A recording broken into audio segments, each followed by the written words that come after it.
Vayechi. Alors la parashat Vayechi, elle commence comme ça. Vayechi Yaakov, Be'eretz Mitzrayim, 17 shana. Yaakov, il a vécu en Égypte pendant 17 ans. C'est 17 shana, c'est Gimetria Tov. 17 shana. Vayi yemei Yaakov, shenei chayav, 7 shanim, ve'arba'im u'me'at shana. Voilà, alors on dit que l'âge de Yaakov, on nous dit que Yaakov, il a vécu en Égypte 17 ans. Et là, Vayikrevu yemei Israël lamut, donc Israël ici c'est Yaakov, on sait que Yaakov, il comprend qu'il va quitter ce monde, et il appelle son fils Yosef, Vayomer lo imna matzati chen be'enecha, simna yadcha tachat yerechi, vasita yamadi chesed ve'emet, ana tikveren ve'mitzrayim. Il fait jurer Yosef, Pastam, il lui dit d'une manière simple, prends-moi et enterre-moi en dehors de l'Égypte, mais il le fait jurer. Alors pourquoi il le fait jurer ? Pour l'obliger. Et Yosef, il jure. D'accord ? Et après, ça veut dire quoi pour le jurer ? Pour lui donner des forces aussi, on dit comme ça. Parce que Shvoa, c'est Milshon Sova. Sova, ça veut dire rassasier. Donc alors le Midrash, il dit qu'il a fait jurer parce que Yosef, il avait juré à Paro comme quoi il va raconter à personne comme quoi il connaît une langue de plus que Paro. Parce que l'histoire, elle était que, c'est le Midrash qui raconte que Paro, il s'asseyait dans un trône, d'accord, et il n'y a que celui qui connaissait toutes les langues, en fait, tout l'intellect du monde qui pouvait monter un niveau. Et le soir avant que Yosef rencontre Paro, le Malach a enseigné à Yosef toutes les langues du monde entier. Donc Yosef, il a pu monter un rang, jusqu'à ce qu'il est arrivé chez Paro. Mais au fait, il connaissait plus que Paro, une de plus. Donc il connaît parce qu'il connaissait le Leshon HaKodesh, la langue sainte, et que Paro ne connaissait pas. Combien de langues au total ? 70. Donc il connaît les 70 langues qui correspondent aux 70 nations. Et Paro, il lui a dit, jure-moi comme quoi tu ne dévoileras à personne comme quoi tu connais une langue de plus que moi. Et c'est ce qui s'est passé, il a juré à Paro. Et il a accompli. Il a accompli ce qu'il a juré. Alors, c'est pour ça que si Paro lui aurait dit, parce que Paro, il voulait absolument, Yaakov déjà, il savait que Paro, il voudrait, au futur, qu'il soit absolument enterré en Égypte. Que Yaakov soit enterré ? Oui. Pourquoi ? Parce qu'il savait que c'était très important pour Paro que Yaakov, Paro, il comprenait, il n'était pas bête du tout, il comprenait l'importance, la valeur de Yaakov et la valeur d'un tzaddik, même étant enterré en Égypte. Et il voulait la bracha en Égypte, il voulait que la kedusha reste en Égypte, ne retourne pas en Eretz Israël. C'est pour ça qu'il voulait que Yaakov soit absolument enterré en Égypte. Il a vu, dès que Yaakov est venu en Égypte, tout de suite, après qu'il est venu, il y a eu une grande bracha, une grande bénédiction. La famine a arrêté, alors qu'il devait avoir 7 ans de famine. Donc, il voulait absolument qu'il soit enterré en Égypte. Et il savait ça, Yaakov, que Paro, il n'allait pas le laisser. Donc, il a fait jurer Yosef. Et quand le fait même de faire jurer Yosef, alors, premièrement, ça lui a donné de la force. Shuvua Milson Sova. Et deuxièmement, ça lui a donné de la force, même d'une manière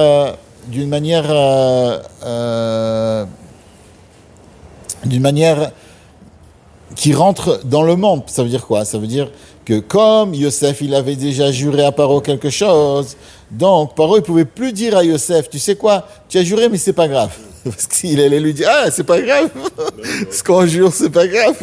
Il y a aussi, moi aussi, j'ai juré quelque chose. Alors, si c'est pas grave, alors, si tu en portes pas d'importance au fait qu'on jure, alors moi aussi, je vais dévoiler à tout le monde.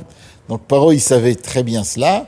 C'est pour ça que Yaakov, il a demandé à Yosef qu'il jure. Yaakov, il veut lui dire, à son fils Yosef, il veut lui dire comme ça, tu sais, on est en Égypte. C'est vrai, on est en Égypte. Mais rappelle-toi toujours où c'est qu'on doit aller. Des fois, quelqu'un, il se trouve dans un endroit où il ne doit pas être. Il ne peut pas faire autrement. Mais l'essentiel, c'est qu'il doit se rappeler où il veut être et où il veut aller. Parce que le fait même qu'on se rappelle là où on veut aller, on a déjà un der, on a déjà un kivun, un chemin.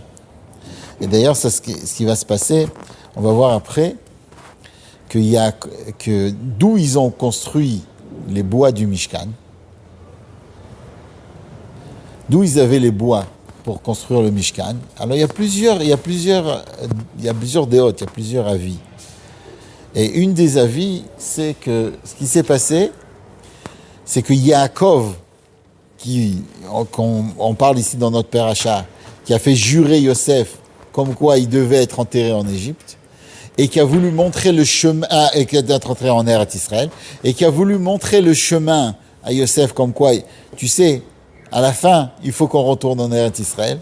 Il savait que ça, c'était une manière d'inculquer ça à Yosef. Mais il a voulu donner ce système-là à tout le peuple juif. Qu'est-ce qu'il a fait, Yaakov ? Yaakov, il a planté des Hatzeshitim, des Harazim, des Hatzeshitim en Égypte. Il a planté des arbres qui allaient être pour le Mishkan en Égypte. Pourquoi il a voulu planter ces arbres-là en Égypte ? C'était pour que pendant 86 ans, pendant 210 ans, ils étaient en Égypte. 86 ans d'esclavage, comme le nom Myriam.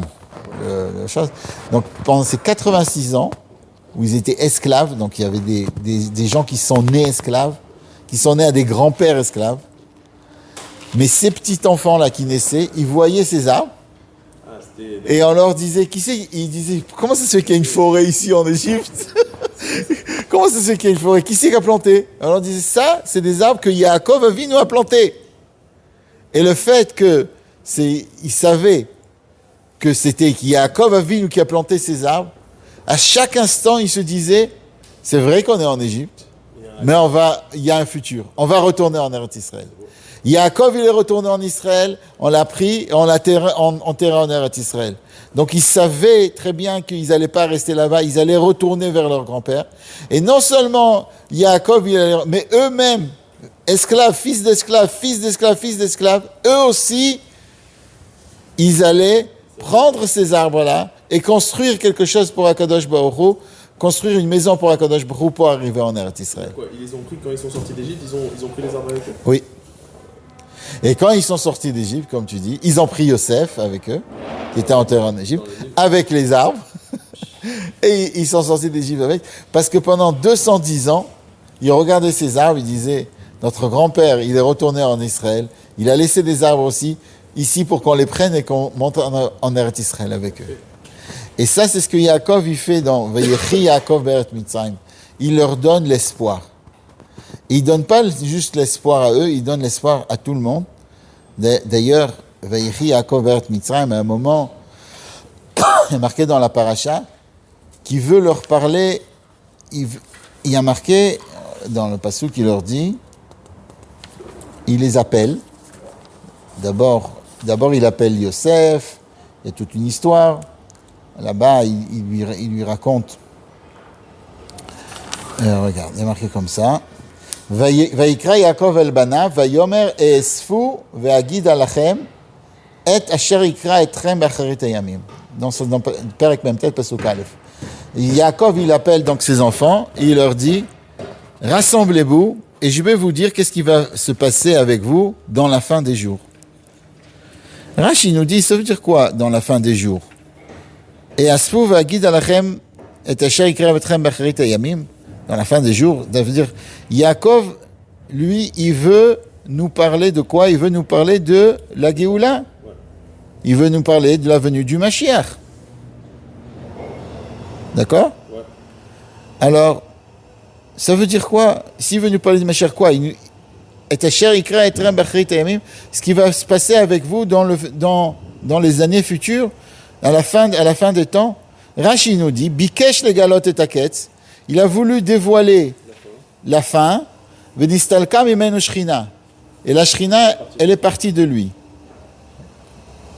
Veitril omer dvarim acherim. Il a commencé à dire autre chose. D'ailleurs, dans le Midrash, il y a marqué, c'est pour ça qu'on dit Shema Israël, Hashem Elokeinu Hashem Echad. Parce que quand il a voulu leur dévoiler la fin du temps, la Shrina, comme on voit, elle est partie de lui. La Kadosh Baruch Hu, il n'a pas voulu qu'on dévoile la fin du temps. D'accord? Alors, la Shrina, elle est partie de lui. Il s'est dit, peut-être qu'il y a quelqu'un de mes enfants qui n'est pas vraiment tzaddik, qui ne croit pas en Hashem, qui ne croit pas en Hashem d'une manière. Il a douté dans sa vie. À ce moment-là, comment ça se fait que la Shrina, elle est partie? C'est pour ça qu'ils ont dit Shema Israël, écoute Yaakov. Hashem Elokeinu, Hashem Echad, Hashem il est un.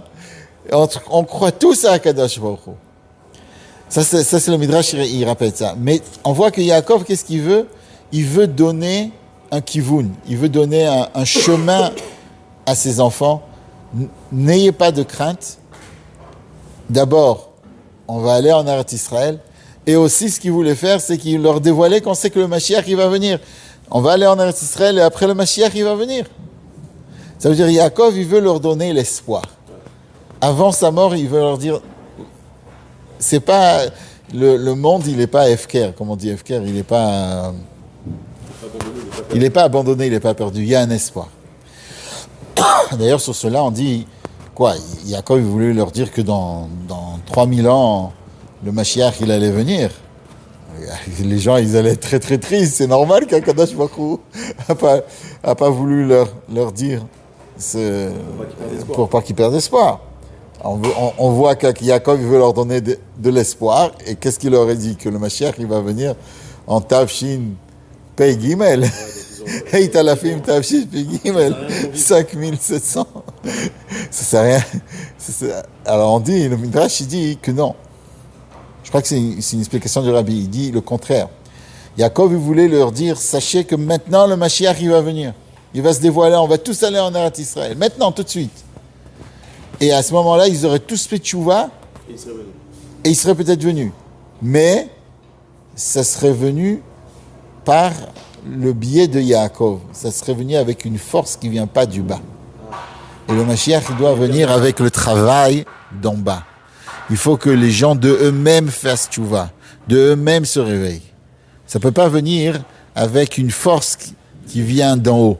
Ça doit venir par le bas. C'est pour ça qu'il vient de Léa, parce que Léa, c'est la tchouva, vous l'avez dit ça. Voilà, c'est pour ça qu'il vient, c'est la tchouva, de Léa, etc. Ça doit venir du bas. Et ça, on voit aussi, il y a marqué comme ça, que Yaakov, donc on a vu qu'il a vécu en Égypte, et on a posé la question, comment ça se fait qu'il a vécu en Égypte? Il aurait dû vivre ses bonnes années en Eretz Israël. Comment ça se fait qu'il a vécu ses meilleures années en Égypte? Il y a quelque chose on voit que Yaakov, il veut être enterré en Eretz Israël, il comprend la Kedusha d'Eretz Israël, il dit à tout le monde, sachez, on va tous revenir en Eretz Israël. Il donne à ses enfants, pour ses petits-enfants, il fait des arbres, il plante des arbres pour leur dire, on va aller en Eretz Israël. Mais ses meilleures années, c'est en Égypte. Comment se peut-il que ses meilleures années, ce soit en Égypte? Alors, le Midrash, il dit que comme Yaakov, comme il est marqué dans le Passouk, que Ve'et Yehuda shalach lefanav Goshna, que Yehuda, il a envoyé Yehuda à Goshen. Ça veut dire qu'il a, et le Midrash, il dit que ça veut dire quoi, il a envoyé à Goshen? Il a construit là-bas un Beth HaMidrash. Alors on dit comme ça. Si Yehuda, il a construit un Beth HaMidrash à Goshen, ça veut dire qu'il a réussi à faire quoi? À amener la Kedusha de Eretz Israël à Goshen. Alors, ça veut dire quoi? Ça veut dire qu'il a fait quelque chose de très très kadosh dans la terre de Goshen, en Égypte. Au point de rester en Égypte? Alors, ça veut dire que La vraie vie de Yaakov, c'est quand il voit que même en Égypte, il y a de la Kedusha. La vraie vie de Yaakov, il voit que même que ses enfants, ils sont descendus en Égypte, malgré qu'ils sont descendus en Égypte, là-bas aussi, ils ont commencé à monter. C'est pour ça que de son vivant, il n'a pas fait d'effort pour revenir en Eretz Israël. Non, s'il n'a pas fait d'effort, c'est parce qu'Akadosh Baruch Hu lui a dit, vous descendrez en Égypte. Mais il voulait qu'en Égypte, là-bas aussi, il travaille à Kadosh Baruch Hu.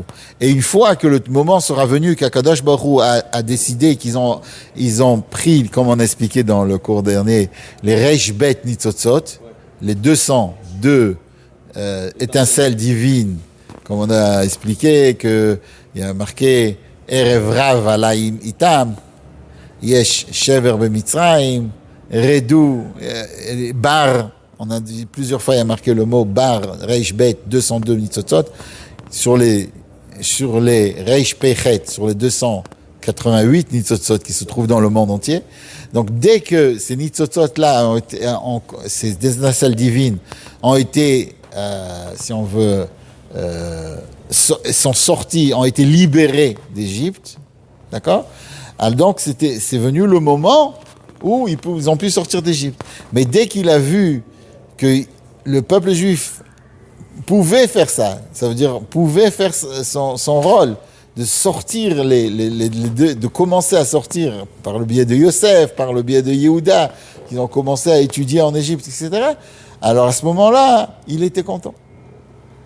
Et d'ailleurs, tant ils ont étudié dans la yeshiva de Yehuda, tant qu'ils ont étudié la Torah, ils n'ont pas eu le joug du roi en tant que travail. C'est pour ça c'est pour ça que tant que les derniers des Shvatim, les derniers des tribus étaient vivants, ils n'ont pas eu le joug en tant qu'esclaves. Ils sont descendus, ils étaient en Égypte, ils sont descendus dans un endroit où il n'y a pas de, où l'air là-bas il n'est pas pur, il n'y a pas de la Kedusha, d'accord? C'est de la Touma qui est en Égypte. C'est une des pires des Toumot qui existait à l'époque en Égypte. Mais, tant qu'ils ont étudié la Torah, alors, au lieu de se fatiguer et avoir le joug du royaume, ils avaient le joug de la Torah. Et tant qu'ils avaient ça, ils n'ont pas eu, ils n'étaient pas. Alors, et en Égypte, donc Yaakov, il a eu 2 petits-enfants, si on peut dire comme ça. Il y a eu plus, mais après il a eu plus, mais il a eu 2 petits-enfants de Yosef. Un, il s'appelait Ménaché, et l'autre, il s'appelait Ephraim. Et Yosef, lui, il préférait, si on veut, le Ménaché. Parce que Ménaché, c'était le Bechor. Et Ménaché, il a vu qu'est-ce qui se passait quand on préférait le second par rapport au Bechor. Sur lui-même. Il a vu sur lui-même que quand on vient, on dit, tu sais quoi, même que le deuxième, si le deuxième il est mieux, il faut lui donner plus de brachot et plus de rapprochement. Après, le premier, il risque de vendre le deuxième. Comme ça s'est passé chez lui, sur lui-même. Donc il voulait absolument que Yaakov bénisse le Bechor, donne tout son regard sur le Bechor. Mais Yaakov, il a pensé autrement et il a dit non, d'accord? Il a béni le deuxième, si on veut, c'est tout, il a béni les 2. Mais on parle de quelle main? La main droite, la main où il regarde.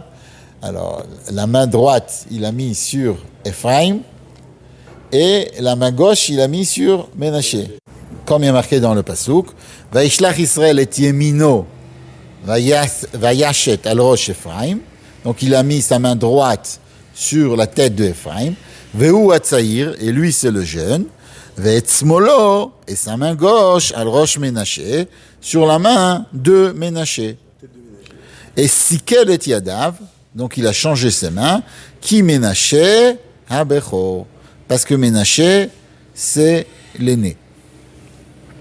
Et comme Rashi nous dit, ça veut dire quoi, Sikel et Yadav? Il savait que Ménaché, c'était le Bechor. Sikel, ça veut dire Iskil et Yadav. Umidat, il a fait ça avec intellect, ça veut dire qu'il ne s'est pas trompé. D'accord? Ki yodea aya ki Ménaché a Bechor, va falpi ken lo shat yemino alav. Malgré cela, il n'a pas mis sa main droite sur lui. Comme ça, Rashi nous dit. Alors, d'abord, qu'est-ce que représente Ménaché et qu'est-ce que représente Ephraim? Alors, d'après le sens, il y a marqué dans le passouk, Ménaché, qui Nashani Elohim, c'est le premier. Donc, il se rappelait à chaque instant Yosef qu'il n'était pas là où il était. Le passouk, il se trouve là où on parle de Ménaché et d'Ephraim, c'est dans Parashat Miketz, Perek Mem Aleph, passouk Nun Aleph, Vaikra Yosef et Shem HaBechor Ménaché, ki nashani Elohim et kol amali ve et kol beit avi. Donc, la traduction qu'on traduit là-bas, c'est que Akadosh Baruch Hu m'a fait oublier ma peine. D'accord?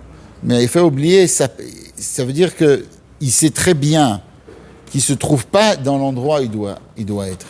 Mais malgré qu'il est là-bas, Akadosh Baruch Hu, il devrait être avec ses parents, il devrait être avec sa famille, mais Akadosh Baruch Hu m'a fait oublier ma peine, m'a fait oublier m'a fait oublier donc la maison de mon père, qui Nashan Elohim et kol amali et kol beit avi, la maison de mon père, il m'a fait oublier, donc il m'a arrêté ma tristesse. Ça c'est Ménaché. V'et hasheni a marqué là-bas, kara Ephraim, ki ifrani Elohim be'eretzoni. Et Ephraim, ça vient le mot fructifier. Ifrani Elohim be'eretzoni. Malgré que je suis dans la terre de pauvreté, de misère, malgré cela, j'ai fructifié. Donc, si on veut, ces deux parties que Yosef avait dans lui. D'un côté, il savait très bien qu'il était dans la galoute et qu'il était en exil. Ça représente Ménaché. Et Ephraim, ça représente que malgré qu'on se trouve dans la galoute, on continue, on avance. On ne pense pas tout à chaque instant qu'on est dans la galoute, etc. Il y a plus un côté positif sur le Voilà. Si Ephraim, ça veut dire malgré qu'on se trouve dans la galoute, quand même, on continue. Et si on veut, c'est un peu pour cela la paracha, on a dit que ça s'appelait Vayechi, qu'il a vécu 17 ans en Égypte. Donc, on retrouve ça dans le fait que Yaakov, il va bénir le second, qui parle de fructifier, de continuer. Pourquoi? Parce que ça, c'est le Vayechi. On continue. Même qu'on est dans un moment qui est très, très difficile, même qu'on se trouve en Égypte, même qu'on a des difficultés, il faut toujours continuer. Il faut faire le Ephraim. Alors, c'est vrai qu'on doit avoir les deux. On doit savoir où on se trouve. C'est très important. Parce que si on ne sait pas où on se trouve, on n'a pas envie de retourner là-bas. On n'a pas envie de se conduire comme il faut. Le Ménaché et le Ephraim, c'est quelque chose qui va ensemble. On ne peut pas détacher l'un à l'autre. On ne peut pas le détacher l'un de l'autre. Tu dois savoir qui c'est qui est en face de toi, mais savoir que malgré que celui qui est en face de toi, il est très très dur, tu peux quand même continuer et avancer. On doit savoir où on se trouve. D'accord? Pas comme les gens disent, il y a un pidgam, il y a un dicton qui dit se mettre la tête dans le sable, un truc comme ça. Ouais. Non, on sait très bien là où on est, et on remercie Hachem, donc on se rappelle de notre Père, on se rappelle de tout ce qu'on a avant, mais si on n'est pas là où il faut savoir que quand même il faut continuer. Il fera un Elohim. Et il y a, et Adraba, le fait même que tu vas fructifier, alors de là va sortir, de là on va sortir de cette galoute-là. Comme il y a marqué, regarde, il y a marqué comme ça,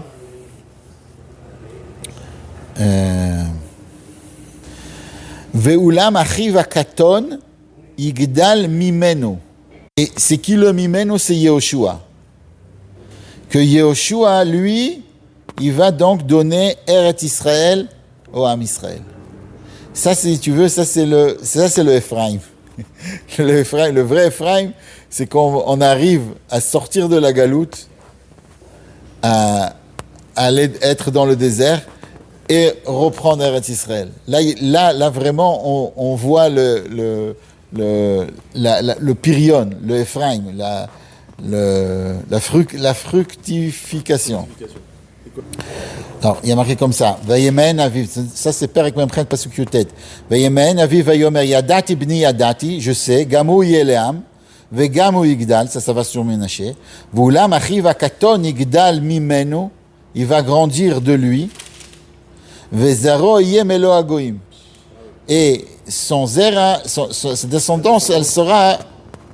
Et Rashi nous dit, Voulam achiv akaton yigdal mimenu, she'atid Yoshua latzet mimenu.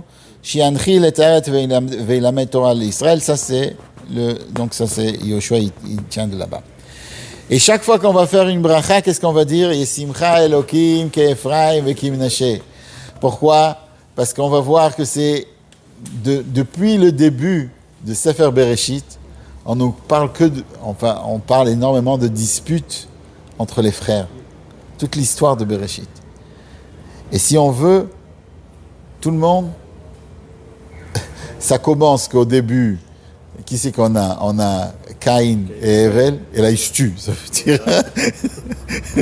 C'est vraiment, ils vont très loin, quoi. D'accord? Le deuxième, c'est avant, c'est Abraham, Ishmaël et Yitzhak. D'accord? Ishmaël et Yitzhak. Là, il se tue pas, mais Ishmaël, il est renvoyé parce que Sarah, elle a peur, elle a très très peur de ce qui peut se passer, et ils se séparent à jamais, quoi. Ça veut dire Ishmaël, il sort dans le désert, et il n'y a pas marqué qu'après qu'ils se sont rencontrés. Chez Yaakov et Esav, c'est le troisième frère, où là, Yaakov, Esav, il essaye de le tuer par le biais d'Éliphaz, etc. Mais Befol, il ne tue pas.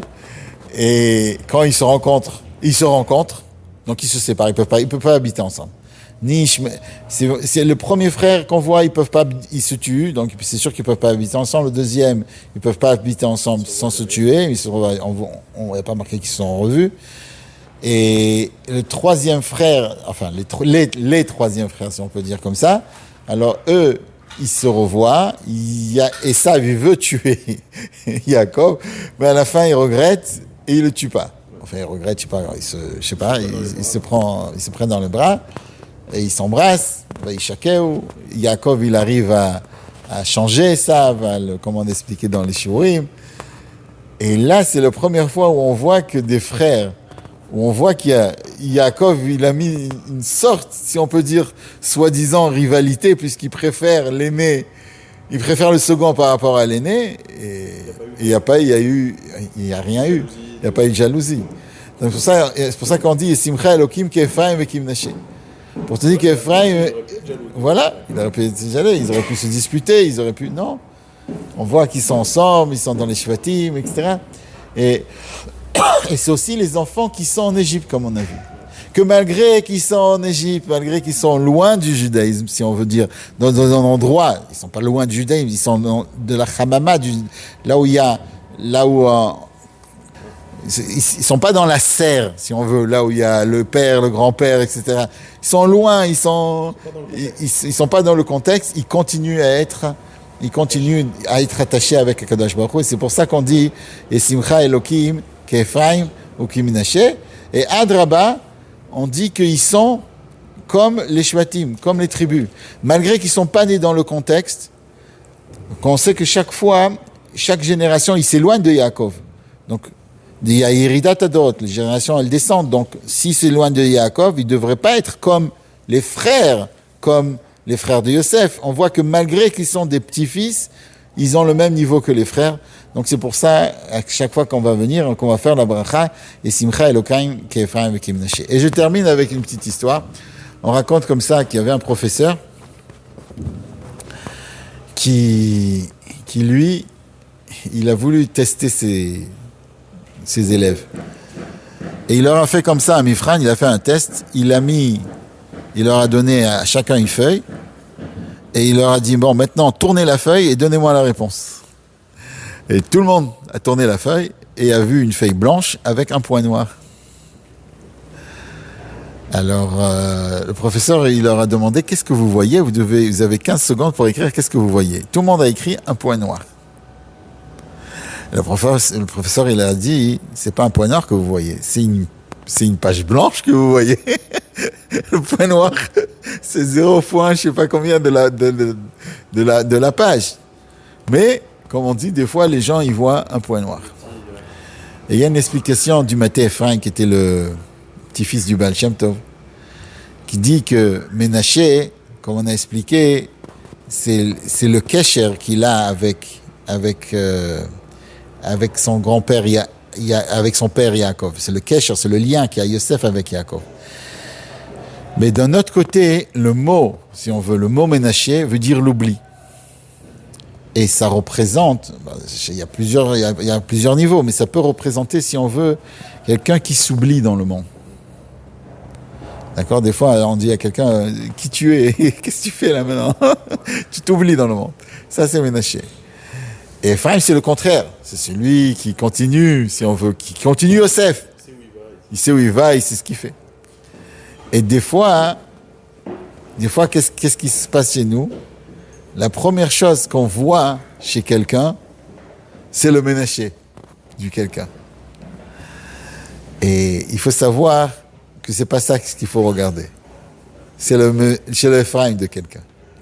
Quand tu vois quelqu'un que tu crois qui s'oublie, que tu crois qui est loin, que tu crois qui est pas comme il faut, la première chose qu'il faut faire, comme ça est marqué dans le Passouk, c'est il les a rapprochés. Il y a marqué dans le Passouk, regarde, Perek Memchet Passouk Yud. Vene Israël kavdu mizoken lo yuchal lirot vayagesh otam elav vayishak lahem vayichabek lahem. La première chose qu'il faut faire d'abord, c'est pas de regarder le nishayon que la personne elle a dans lui, c'est le fait qu'il oublie. La première chose qu'il lui fait, il les embrasse et il les enlace. Ça, c'est ce qu'il fait. Ça veut dire quelqu'un, la première chose qu'il doit faire, savoir, c'est que même si tu crois que ton fils ou quelqu'un qui est à côté de toi, tu vois absolument le point noir, la première chose, c'est donner l'amour. Et deuxièmement, c'est vrai qu'il y a un point noir des fois, et on peut voir ce point noir. Mais il faut savoir que ce n'est pas ça l'essentiel. Le yad yamin, la main droite, elle doit être sur l'autre, elle doit être sur le Ephraim qu'il a l'autre, sur les qualités qu'il a l'autre, sur les bonnes choses. Et si on va faire ça à chaque fois on va voir ses qualités, on va dire Ain Tova, le bon œil, le côté droit, comme il y a marqué dans le Passouk, Smol Docha, le small, ça veut dire le gauche. La gauche, c'est ça qui est doché, parce que la gauche, c'est la main faible. Ça repousse. Mais la main droite, la main droite, c'est la main forte, ça c'est qui rapproche. Alors d'abord, il faut regarder le blanc. D'abord, il faut prendre la main droite et chaque fois rapprocher les personnes. Et si on veut, Yaakov, il nous donne non seulement l'espoir de ce qu'on va avoir, mais il nous donne aussi comment il faut se conduire avec les gens qui sont autour de nous.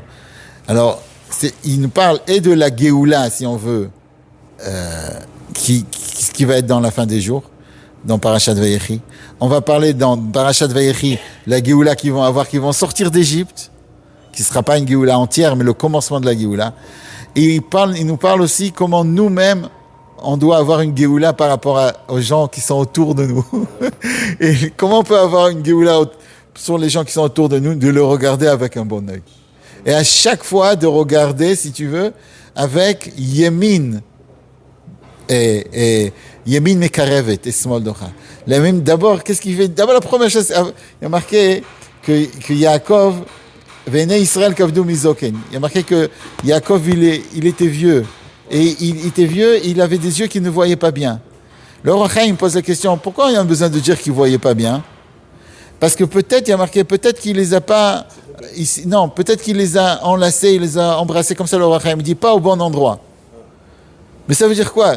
Le Ohr HaChaim, quand il dit quelque chose, c'est quelque chose de très profond. Ça veut dire quoi? Il les a embrassés, mais pas au bon endroit. Ça veut dire que peut-être qu'il ne méritait pas, même si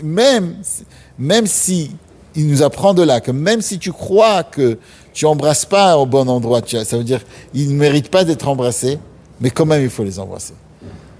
C'est pas que Ménaché et Ephraim, c'est sûr qu'ils méritaient d'être embrassés. C'est des tzadikim qu'ils ont grandi, etc. Mais pourquoi c'est marqué ici dans la Torah? C'est pour nous apprendre à nous que même si tu vois quelqu'un qui est Ménaché, ça veut dire qu'il a oublié un petit peu. Pas Chas v'Shalom le Ménaché de la Torah. Le Ménaché de la Torah, c'était un tzadik, etc. Mais qu'est-ce que ça nous apprend à nous? C'est un remez, c'est une allusion au nom Ménaché, que même s'il y a un darga, un niveau qui est Ménaché, alors quand même, il faut se rapprocher de lui, l'embrasser et lui dire que tu es notre fils, tu es notre petit-fils, etc. Et alors, alors on va réussir à avoir Yehoshua qui va venir d'Ephraim, etc., qui va nous donner Eretz Israël. Et que Bezrat Hashem, on voit le Mashiach, Tekef Omead Mamash.